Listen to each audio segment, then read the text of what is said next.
Bien bonjour à tous. Vous l'attendiez depuis impatience car ça fait 6 mois que l'on se prend cette bande-annonce au moins une fois sur 5 sur YouTube, 6 mois que l'on nous rabâche que ce sera le meilleur film d'horreur de tous les temps. Vous avez surexcité à l'idée de voir ce film comme moi qui plus est, et vous vous êtes retrouvé à vous fracasser la tronche contre un mur à force de vous dire que vous venez de vous faire prendre violemment le postérieur avec votre ticket de cinéma.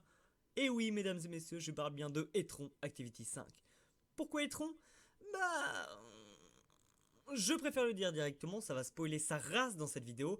Alors si vous voulez comprendre quelque chose de ce que je vais dire d'ici quelques secondes, je vous conseille, et j'en suis d'ailleurs désolé, mais de voir le film. Si c'est déjà le cas, mets-toi au chaud sous ta couette, prends tes popcorn et un slip de rechange car on est parti pour Activity. Donc, dans ce film, nous suivons la très courte vie de monsieur et madame cliché de film et leur fille Leila, et le frère du père, fraîchement célibataire, largué par mail. Si c'est pas sympathique ça. Bien évidemment, dans ce film qui se déroule classiquement comme tout Paranormal Activity qui se respecte, c'est-à-dire phase de jour où tout est beau, tout est heureux, et phase de nuit où tu sais que tu vas prendre cher ta mère sur ton siège. Mais le problème de ce film, loin d'être le seul d'ailleurs, c'est le fait qu'il retire le style et la dynamique de tous les autres films, c'est-à-dire la marche en escalier. Je m'explique. Dans tous les Paranormal Activity, ça se déroule ainsi aux premières nuits. Ça va, c'est cool, la porte qui s'entrouvre, les draps qui bougent, etc. Mais le film a décidé de faire ça... Tiens, première nuit normale. Et si la deuxième serait...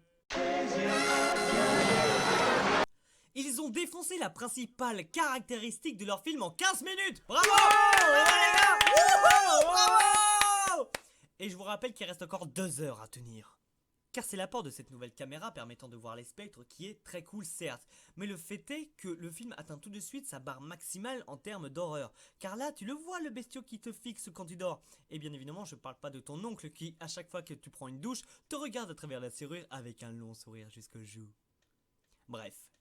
Si seulement c'était tout, mais non, le film va de catastrophe en catastrophe. Et le point fort de Paranormal Activity est le fait de la possession, qui prend normalement un certain temps, qui semble logique, mais là, nom de Dieu, en 20 minutes, tu vois la ravissante petite Leila devenir Belzébuth, en un tour de main. Génial, me diriez-vous, pas besoin d'attendre la fin du film pour qu'il se passe enfin des trucs cool. Mais bordel, justement, ça détruit le potentiel phare de ce film, l'attente. Le fait de se dire, maintenant il va se passer un truc, non? Mais là, il ouvre une porte. Toujours pas? Phew. Voilà ce qui est cool avec ce film et que l'on ne retrouve pas dans celui-ci. Tout est tout de suite montré et après c'est juste que du remplissage à temps plein. Et attention cher ami, on arrive au meilleur moment. Vous me croyez? Qui sont cons? La famille décide d'installer des caméras, ce qui est logique, et les premiers soirs, comme vous pouvez le voir dans la chambre de Leila, voici ce qui se trouve. Toby! Ça va-t-il mon pote? Mets-toi bien, prends une couverture et des cookies! Et le lendemain, tout baigne dans le jus, pas de soucis. Attends une seconde. On est d'accord qu'ils savent qu'ils peuvent voir les spectres à travers la caméra. Ok. Alors comment est-ce que ça se fait qu'ils peuvent laisser leur gamine continuer à dormir dans cette chambre alors qu'ils ont vu ça? Puis ça s'ensuit avec la perte totale mentale de la famille. Tiens, notre famille bizarre a décidé de faire des symboles bizarres au-dessus de son lit comme si ça représentait une porte. Tiens, dans le carton, j'ai trouvé la caméra où s'y trouvent des bandes vidéo où je peux voir le chef sorcière chez nous 3 jours avant notre emménagement dans la chambre de ma fille qui dit ce serait un super passage.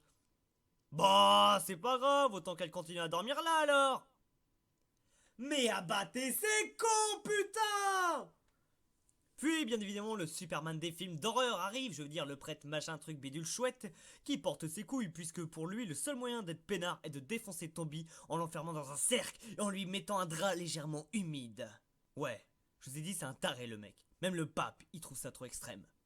Il essaye de contenir, ça a l'air de marcher, bah en fait non, là il se barre en courant de sa piole, tout le monde meurt en 5 secondes, no joke, sauf la mère qui passe par le passage de la chambre de Leila, s'ensuit qu'elle se retrouve dans une maison avec sa gamine posée et Toby qui a repris forme humaine et qui la tue. Fin. Ce film est mauvais. On sent qu'il y a eu un effort considérable pour le film, mais on ressent aussi et surtout le fait qu'ils ont voulu briser tous les codes qui s'étaient eux-mêmes imposés. Mais le fait est que, au contraire, ça aurait pu très bien marcher, mais ils ont surtout pensé à briser les codes, mais pas à en créer d'autres. On se retrouve avec un film comportant de grosses incohérences, te sortant complètement du film, mais ne te donnant aucune échelle, aucun accès à y retourner. Puis un dernier truc que j'ai trouvé horrible et qui a justement contribué au fait que ce film c'est de la daube en boîte, la pub. On s'en est bouffé jusqu'à plus soif. On a vu des pseudo-stars aller le voir et bien évidemment, ils ont donné leur vrai ressenti. C'est pour ça qu'il y a des films, des livres, des jeux vidéo que je rêve d'avoir, mais d'autres qui me répugnent. Exemple, prenons deux jeux qui vont bientôt sortir. Fallout 4 et Black Ops 3. Pour ma part, je suis rarement les infos sur les jeux vidéo, et j'ai appris que Fallout 4 sortait justement le soir avant la sortie véridique. Une bande-annonce sur YouTube me l'a tout simplement spoilé, les coquins. Et en revanche, je n'ai aucune envie, de jouer à ce nouveau code qui, on sait déjà à quoi il ressemble depuis déjà 6 mois. Pourquoi ? Car tout simplement l'attente a été si longue, plus on se fait d'idées, plus on est excité, plus on s'attend à voir quelque chose de génialissime, et si ça ne l'est pas, plus la chute est grande. Alors j'ai une dernière question pour vous. Qu'est-ce que vous allez penser du prochain Star Wars alors que ça fait déjà 1 an que l'on l'a en pleine figure ? Bref, à la prochaine tout le monde!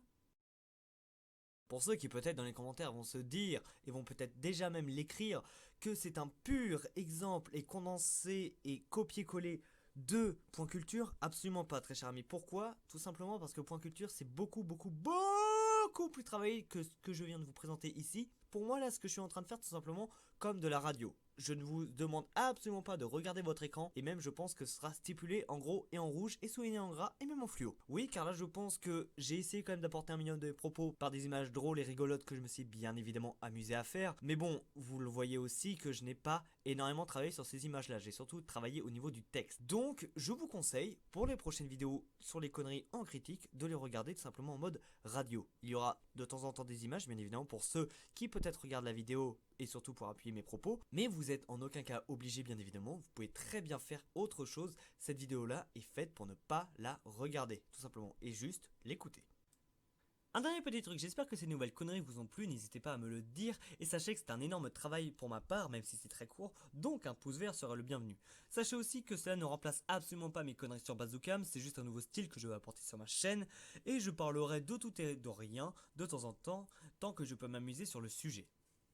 N'oubliez pas que la prochaine vidéo sera ma FAQ, donc à vos claviers, balancez tout ce que vous pouvez. Je vous rappelle que vous n'êtes pas limité à une seule question, alors si vous en avez 45, balancez-moi les 45. Sur ce, je vous dis bye!